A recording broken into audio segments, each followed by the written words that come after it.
آج بھی حج کے بارے میں تھوڑا سا بتانا تھا کہ ایک صحابی تھے تو انہوں نے نبی صلی اللہ علیہ وسلم سے سوال کیا، اللہ کے رسول کیا حج ہر سال فرض ہے؟ تو آپ صلی اللہ علیہ وسلم خاموش رہے۔ پھر اس آدمی نے، اس صحابی نے دوبارہ سوال کیا، پھر آپ خاموش رہے۔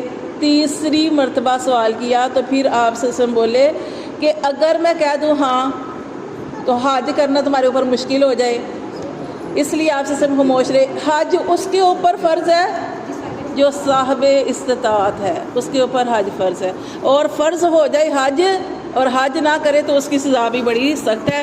نبی صلی اللہ علیہ وسلم کی حدیث کا مفہوم ہے کہ جس کو فریضہ حج کی ادائیگی میں کوئی ظاہری ضرورت، کوئی ظالم بادشاہ یا کوئی بیماری نہ روکے اور پھر بھی وہ حج کی ادائیگی نہ کرے، یعنی کوئی مسئلہ نہیں، اس کو پیسے بھی ہیں، کوئی بیماری بھی نہیں، کوئی سخت بادشاہ بھی اس کے اوپر مسلط نہیں ہے، اس کے باوجود وہ حج نہیں کر رہا، تو حدیث میں کیا آتا ہے؟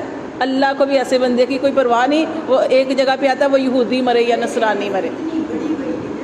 تو حج جب فرض ہو جائے تو حج کی ادائیگی لازم۔ کتنے لوگ ہیں جو ترستے ہیں، اور ٹھیک ہے نا، سارے لوگ، سب کتنے لوگ ہیں جو چاہتے ہیں ہم عمرہ کرنے جائیں، حج کرنے جائیں، اور جن کے پاس مال ہے ان کے اوپر جو ہے وہ حج جو ہے، اور زندگی میں ایک دفعہ تو فرض ہے، ضرور کرنا چاہیے۔ اگر اللہ آپ کو بار بار توفیق دے تو بار بار کرے۔ تو نبی صلی اللہ علیہ وسلم نے زندگی میں ایک حج کیا ہے اور 4 عمرے کیے ہیں، 4 عمرے جتنی دفعہ مرضی جاؤ۔ یہ بھی اللہ کا بہت بڑا کرم ہے کہ جو عمرے کی سعادت بار بار ملتی ہے۔ یہ نہیں ہے کہ ایک دفعہ کر رہے ہیں تو آپ ترستے رہے، نہیں، بلکہ جو ایک دفعہ کر رہا تھا پھر دل چاہتا ہے پھر جائے، مطلب تسلی نہیں ہوتی، دل چاہتا ہے کہ پھر جائے نا۔ تو یہ بھی اللہ کا بڑا کرم ہے کہ جیسے میں نے آپ کو حدیث بتائی تھی کہ جو اوپر کعبہ ہے، آسمان دنیا پر کعبہ ہے، تو وہاں پہ 70,000 فرشتے روز جاتے ہیں، وہاں پہ جا کے اللہ کے گھر طواف کرتے ہیں، ذکر اذکار کرتے ہیں، لیکن وہ ساری زندگی دوبارہ نہیں جا سکتے، قیامت تک نہیں جا سکتے۔ جو ایک دفعہ چلا گیا دوبارہ اس کی بھاری نہیں آنی۔ لیکن یہ ہم خوش قسمت ہیں کہ آپ نے کئی لوگ ایسے دیکھے ہوں گے کہ جن کو اللہ تعالیٰ ہر سال توفیق دیتا ہے، اور کئی تو سال میں بھی 2 دفعہ جاتے ہیں۔ تو یہ اللہ تعالیٰ کی توفیق، یعنی کہ ہمارے اوپر خوش قسمتی ہے ہماری کہ اللہ تعالیٰ کا احسان ہے کہ ہم جتنی دفعہ مرضی جائیں۔ تو یہ اللہ تعالیٰ نے اس گھر کے اندر نا کیا رکھا ہے کہ تڑپ رکھی، ہم تڑپتے ہیں اپنا مال لگا کے جانا، مشقت۔ آپ دیکھیں حج تھا، حج کے لیے لوگ کتنے پیسے لگائے، لیکن کس کے لیے؟ یہ اللہ کی خوشنودی کے لیے، کیونکہ یہ چھوٹا فریضہ نہیں ہے کہ جس کو اللہ تعالیٰ نے حج کی توفیق دے دی ہے وہ کتنا کہ وہاں جب عرفات میں سارے جمع ہوتے ہیں اس دن اللہ تبارک و تعالیٰ نے اس دن، پچھلی دفعہ بھی آپ کو حدیث بتائی تھی کہ حضرت عائشہ رضی اللہ تعالیٰ راوی ہے، نبی صلی اللہ علیہ وسلم کی حدیث کا مفہوم ہے کہ جب عرفہ کا دن ہوتا ہے نا، اس دن حاجی جب عرفات کے میدان میں جمع ہوتے ہیں تو اللہ تعالیٰ کو تو سب کچھ پتہ ہے، اس کے باوجود اللہ تعالیٰ فرشتوں سے پوچھتے ہیں کہ فرشتوں یہ سارے بندے، یہ سارے لوگ کس لیے آئے ہیں؟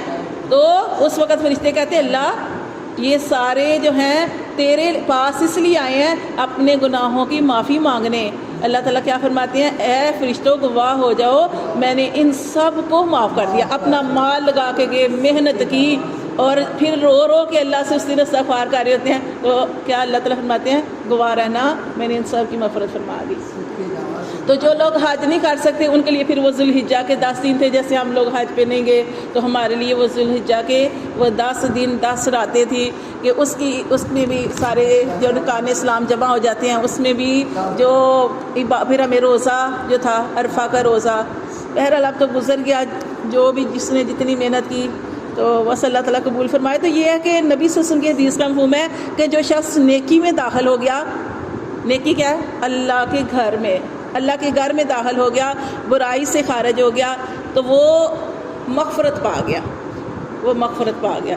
اور ایک اور حدیث میں نبی صلی اللہ علیہ وسلم نے کیا ارشاد فرمایا کہ حج اور عمرہ کرنے والے اللہ کے مہمان ہیں، وہ اللہ سے دعا کریں تو ان کی دعا قبول ہوتی ہے، وہ بخشش طلب کریں تو ان کی اللہ توبہ قبول کرتا ہے۔ تو یہ بھی میں نے آپ کو بتایا تھا کہ یہ ایسے لوگ ہیں، نبی صلی اللہ علیہ وسلم کی حدیث کا مفہوم ہے کہ یہ حج اور عمرہ بار بار کیا کرو اگر آپ کے پاس وسائل ہیں، طاقت ہے، ہمت ہے، یہ بھی تو شرائط بھی تو پوری ہونی چاہیے نا۔